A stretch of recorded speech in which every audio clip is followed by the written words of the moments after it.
اللہ کے نام سے شروع جو بڑا مہربان نہایت رحم والا ہے۔ معزز ناظرین السلام علیکم۔ ناظرین، آج آپ کے لیے میرے پاس ایک بہت بڑی خوشخبری ہے کہ کے پی کے گورنمنٹ نے کے پی کے میں صحت کارڈ کو مکمل طور پر بحال کر دیا ہے۔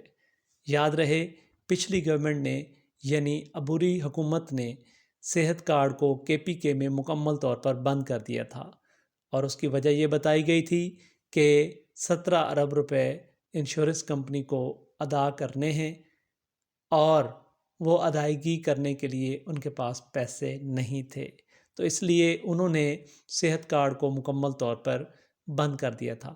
لیکن حال ہی کی جو حکومت بنی، انہوں نے یہ فیصلہ کیا کہ فوری طور پر صحت کارڈ کے اجراء کے لیے 5 ارب روپے انشورنس کمپنی کو ادا کیے جائیں، اور بقیہ 12 ارب روپے ہر ماہ 5 ارب کی قسط سے ادا کیے جائیں گے۔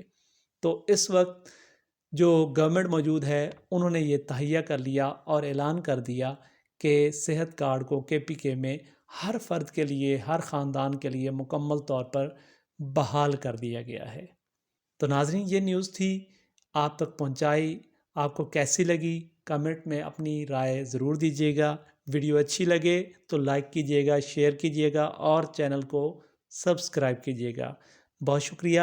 اگلی ویڈیو تک اللہ حافظ۔